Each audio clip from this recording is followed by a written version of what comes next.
भौतिक एवं रासायनिक परिवर्तन के कुछ महत्वपूर्ण क्वेश्चनों के साथ। आप देखते हैं दोस्तों आप कितने प्रश्नों का सही जवाब दे पाते हैं, और इस क्वेश्चन की श्रृंखला से ही आपको सारा ये टॉपिक है वो कवर हो जाएगा। तो आज का हमारा जो पहला प्रश्न है, ये पहला अपन का जो क्वेश्चन है निम्नलिखित में से कौन सा भौतिक परिवर्तन के संबंध में असत्य कथन है। तो बहुत ही एक अच्छा क्वेश्चन है। ऑप्शन है पहला, ऐसा परिवर्तन जिसमें पदार्थों के भौतिक गुण बदल जाते हैं, क्या आप उसे भौतिक परिवर्तन कह सकते हो। दूसरा, रासायनिक गुण समान रहते हैं तो उसे आप भौतिक परिवर्तन कहते हो, ये अनुत्क्रमणीय होता है। ये कैसा होता है, अनुत्क्रमणीय। और लास्ट अपन का ऑप्शन है, अवस्था, आकार, रंग, आयतन, दाब में परिवर्तन होता है। तो अकॉर्डिंग टू क्वेश्चन कौन सा ऑप्शन सही होगा, निम्न में से कौन सा भौतिक परिवर्तन के संबंध में असत्य कथन है, यानी ऐसा कौन सा ऑप्शन है जिसमें भौतिक परिवर्तन नहीं है। तो देखो दोस्तों, ऐसा परिवर्तन जिसमें पदार्थ के भौतिक गुण बदल जाते हैं, तो ये तो भौतिक परिवर्तन होता है। जिसमें किसी पदार्थ के फिजिकल कैरेक्टर यानी भौतिक गुणों में परिवर्तन आता है तो वो तो भौतिक परिवर्तन कहलाता है। रासायनिक गुण समान रहते हैं, ये भी बात सही है कि भौतिक परिवर्तन में केवल भौतिक गुणों में चेंजेस आता है और रासायनिक गुण तो क्या रहते हैं, समान रहते हैं। उसके बाद देखो, नए पदार्थों का निर्माण नहीं होता, तो ये भी बात सही है कि इसमें भौतिक परिवर्तन में कोई नए पदार्थ नहीं बनते हैं। उसके बाद देखो, अनुत्क्रमणीय होता है। कैसा होता है, अनुत्क्रमणीय होता है। तो दोस्तों क्या बताओ क्या अनुत्क्रमणीय होता है। अगला है, अवस्था, आकार, रंग और आयतन, दाब में परिवर्तन होता है। तो ये सारे जो आपको कैरेक्टर दिख रहे हैं ये भौतिक गुण से संबंधित है। ये कैसे हैं, भौतिक गुण है। देखो, भौतिक जो परिवर्तन होता है उत्क्रमणीय होता है। कैसा होता है, उत्क्रमणीय होता है, अनुत्क्रमणीय नहीं होता।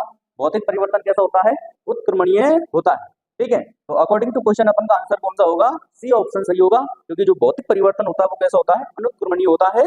और रासायनिक परिवर्तन कैसे होते हैं, उत्क्रमणीय। देखो, अनुत्क्रमणीय और उत्क्रमणीय में क्या अंतर है। उत्क्रमणीय परिवर्तन वे परिवर्तन होते हैं जिसमें परिवर्तन का कारण हटाने पर मूल पदार्थ प्राप्त हो जाते हैं, तो उसे तो अपन कहते हैं उत्क्रमणीय परिवर्तन। और अनुत्क्रमणीय परिवर्तन किसे कहते हैं कि परिवर्तन का कारण हटाने पर अपन को मूल पदार्थ प्राप्त नहीं होता है, तो उसे क्या कहते हैं, अनुत्क्रमणीय परिवर्तन कहते हैं। देखो आगे बढ़ते हैं, अपन का अगला क्वेश्चन है दूसरा है, भौतिक परिवर्तन में पदार्थ के कौन कौन से गुण बदलते हैं। तो भौतिक परिवर्तन में पदार्थ के कौन कौन से गुण बदलते हैं। तो पहला है आकार, दूसरा है अवस्था और तीसरा है रंग, और ऑप्शन डी है उपरोक्त सभी। तो आंसर क्या सही होगा, तो इसका सही आंसर होगा ऑप्शन नंबर डी, उपरोक्त सभी। क्योंकि भौतिक परिवर्तन में पदार्थ के भौतिक गुण बदलते हैं और ये तीनों की तीनों कैसे हैं, भौतिक गुण है। चलो दोस्तों थोड़ी सी अपन चर्चा करते हैं कि अपन एक तो होते हैं भौतिक परिवर्तन, ठीक है, और एक होते हैं रासायनिक परिवर्तन। कौन से होते हैं, रासायनिक परिवर्तन। तो क्या है भौतिक परिवर्तन और क्या है रासायनिक परिवर्तन। तो भौतिक परिवर्तन में अपन देखें कि किसी पदार्थ के भौतिक गुणों में, किसी पदार्थ के भौतिक गुणों में, किसमें, भौतिक गुणों में परिवर्तन आता है। भौतिक गुणों में, तो भौतिक गुणों में क्या आता है, परिवर्तन आता है, ठीक है, लेकिन उसके रासायनिक संगठन में कोई बदलाव नहीं आता है, तो वो तो भौतिक परिवर्तन कहलाता है। जबकि अपन बात करें रासायनिक परिवर्तन की, तो रासायनिक वह परिवर्तन है जिसमें पदार्थ के भौतिक गुणों के साथ साथ, देखो दोस्तों, भौतिक गुणों के साथ साथ भौतिक गुणों के साथ साथ पदार्थ के रासायनिक गुण या पदार्थ के रासायनिक संगठन में भी क्या आ जाता है, परिवर्तन आ जाता है। तो ऐसा परिवर्तन जिसमें पदार्थ के भौतिक गुणों के साथ साथ रासायनिक संगठन में परिवर्तन आ जाता है, वो अपन का कौन सा परिवर्तन कहलाता है, रासायनिक परिवर्तन कहलाता है। और भी अपन इसमें बात करें, देखो भौतिक परिवर्तन अपन बात करें तो भौतिक परिवर्तन उत्क्रमणीय होते हैं। कैसे होते हैं, उत्क्रमणीय होते हैं। जबकि रासायनिक परिवर्तन अपन के कैसे होते हैं, अनुत्क्रमणीय होते हैं। अनुत्क्रमणीय होते हैं। कैसे होते हैं, अनुत्क्रमणीय। देखो उत्क्रमणीय का मतलब क्या है, जैसे अपन देखो, अपन बात करें जल की, पानी, अगर इसको अपन ठंडा कर दें तो ये बर्फ बन जाएगा, ठीक है, लेकिन बर्फ को गर्म करके दोबारा किसमें बदला जा सकता है, पानी या जल में बदला जा सकता है, ठीक है। तो ये होता है उत्क्रमणीय परिवर्तन, जिसमें परिवर्तन का कारण हटाने पर उसकी मूल अवस्था प्राप्त हो जाती है, उसे अपन कौन सा परिवर्तन कहते हैं, उत्क्रमणीय। और अपन के भौतिक परिवर्तन कौन से होते हैं, उत्क्रमणीय होते हैं। रासायनिक परिवर्तन कैसे होते हैं, अनुत्क्रमणीय होते हैं। देखो दोस्तों, उसके बाद में क्या है, भौतिक परिवर्तन से नए पदार्थ नहीं बनते, यानी नए पदार्थ प्राप्त नहीं होते हैं, नए पदार्थ प्राप्त नहीं होते हैं। जबकि अपन रासायनिक परिवर्तन से बात करें तो रासायनिक परिवर्तन से नए पदार्थ अपन को क्या होते हैं दोस्तों, प्राप्त होते हैं। तो आई होप कि आपको एक साइकोलॉजी आपके दिमाग में बनी होगी कि कौन से परिवर्तन भौतिक परिवर्तन होंगे और कौन से परिवर्तन रासायनिक परिवर्तन होंगे। चलो दोस्तों, और भी क्वेश्चनों की अपन इसमें चर्चा करते हैं आगे। देखो और भी इसमें है, देखो ये बताइए निम्न में से कौन सा भौतिक परिवर्तन है। तो निम्न में से कौन सा भौतिक परिवर्तन है? सब्जी को काटना, दूध से दही जमना, दूध का फटना, और ऑप्शन है कोयले का जलना। तो जल्दी से दोस्तों कमेंट में आंसर दीजिएगा कि इस क्वेश्चन का आंसर कौन सा सही है। तो देखिए सब्जी का काटना, तो देखिए दोस्तों अगर आप किसी सब्जी को काटोगे तो वो काटने से वो जिस कौन सी सब्जी है, जैसे लौकी है, तो काटने के बाद भी वो क्या रहेगी? लौकी रहेगी। ठीक है, तो सब्जी काटने से अपन को कोई नई चीज नहीं बन रही है कि दोस्तों को सब्जी तो काटी लौकी और लौकी काटने के बाद ही कद्दू बन गया, है ना? ये तो नहीं है। तो सब्जी काटना एक प्रकार का कैसा परिवर्तन है? भौतिक परिवर्तन है। कैसा परिवर्तन है? भौतिक। उसके बाद में बात करें, देखो दूध से दही जमना और दूध का फटना और कोयले का जमना। तो इसमें पूछा है निम्न में से कौन सा भौतिक परिवर्तन है। तो देखो दूध से दही जमना, तो एक बार दूध का दही बन गया तो दोबारा दूध बनाया नहीं जा सकता है। तो इसका मतलब ये दोस्तों कैसा परिवर्तन है? ये रासायनिक परिवर्तन है। ये कैसा परिवर्तन है? रासायनिक परिवर्तन है, क्योंकि दही इसमें एक नया पदार्थ बना है। तो दोस्तों बड़ा महत्वपूर्ण एग्जाम्पल है रासायनिक परिवर्तन का, ये आपको याद रखना है कि दूध से दही जमना एक प्रकार का कैसा परिवर्तन है? रासायनिक परिवर्तन है, क्योंकि दही से दोबारा दूध नहीं बनाया जा सकता। देखो दूध का फटना, एक बार दूध फट जाता है तो पनीर बन जाएगी, पनीर से दोबारा दूध नहीं बनेगा। तो दूध का फटना भी रासायनिक परिवर्तन है। और कोयले का जलना, तो कोयले का जलना, देखो दोस्तों कोयले को जलाएंगे, जलाने से वो राख बन जाएगी, उसके बाद में दोबारा कोयला नहीं बनेगा। तो ये तीनों जो आपके उदाहरण है वो कौन से परिवर्तन के हैं? रासायनिक परिवर्तन के हैं। तो इसमें क्वेश्चन में क्या पूछा है कि निम्न में से कौन सा भौतिक परिवर्तन है। तो भौतिक परिवर्तन कौन सा होगा? सब्जी को काटना भौतिक परिवर्तन का क्या है? उदाहरण। ठीक है दोस्तों, चलो आगे अगले क्वेश्चन की ओर अपन बढ़ते हैं।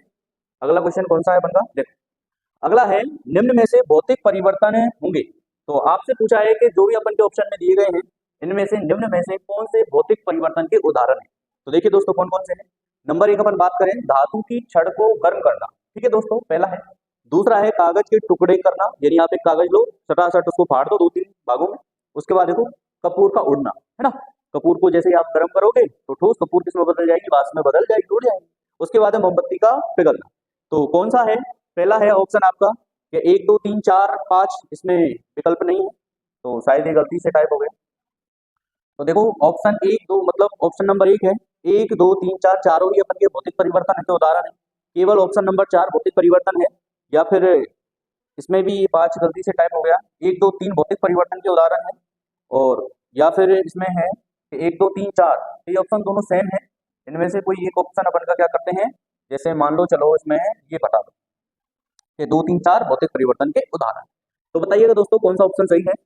तो धातु की छड़ को गर्म करना। तो देखो दोस्तों अगर अपन किसी धातु की छड़ को गर्म करेंगे तो वो वही रहेगी, ठंडा होने पर दोबारा ठंडी हो जाएगी, है ना? उसके बाद में जो कागज के टुकड़े करना, आप अगर किसी कागज को टुकड़े कर दोगे तो वो कागज ही रहेगा।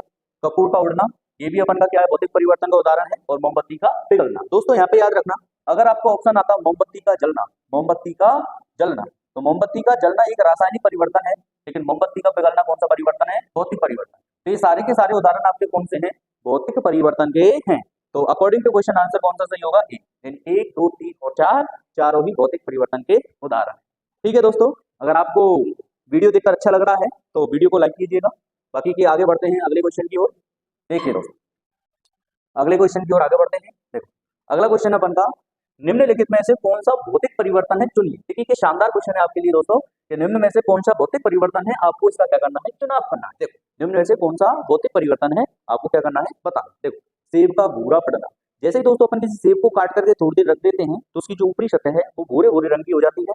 उसके बाद में सेब का काटना, लकड़ी का काटना, और अगला है लकड़ी का जलना। तो इसमें से आपको छांटना है दोस्तों भौतिक परिवर्तन के उदाहरण कौन कौन से। चलिए देखो 1 2 3 यानी सभी ऑप्शन भौतिक परिवर्तन के हैं।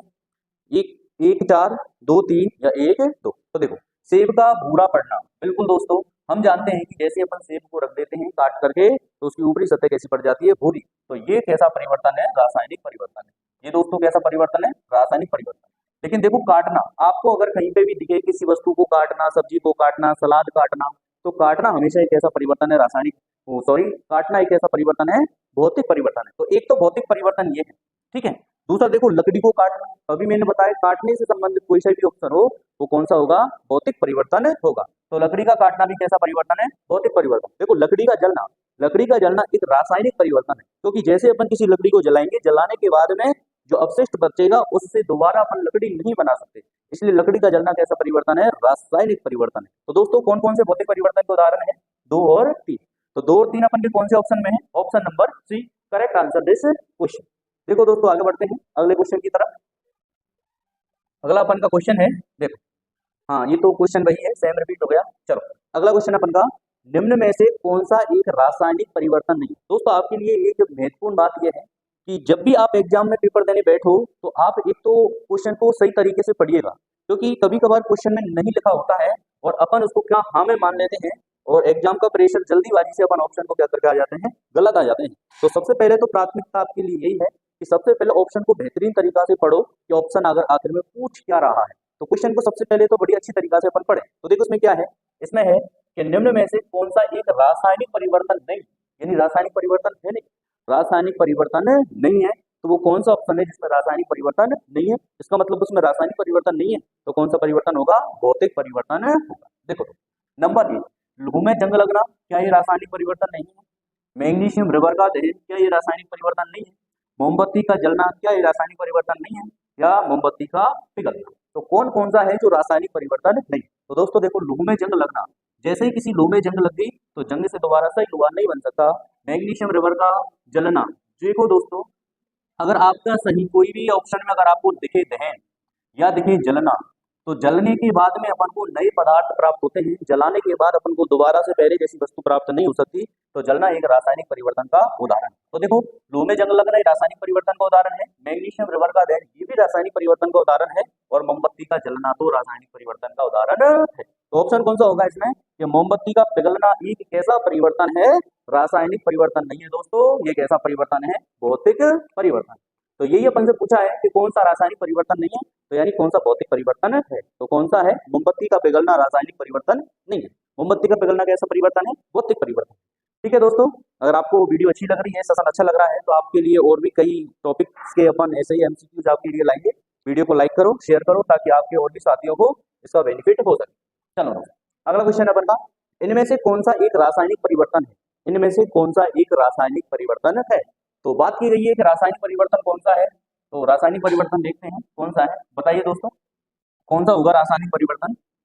देखो कौन सा होगा रासायनिक परिवर्तन? सॉरी दोस्तों थोड़ा सा माइक गिर गया था। चलो निम्न में से कौन सा एक रासायनिक परिवर्तन का उदाहरण है? नंबर 1 मक्खन का खट्टा होना, दूसरा है CO2 से सूखी बर्फ बनना, है ना, जिसे अपन ड्राई आइस कहते हैं, शुष्क बर्फ कहते हैं, एक प्लेटिनम तार का गर्म होना और लोहे का चुंबकीकरण। तो कौन सा रासायनिक परिवर्तन का उदाहरण है?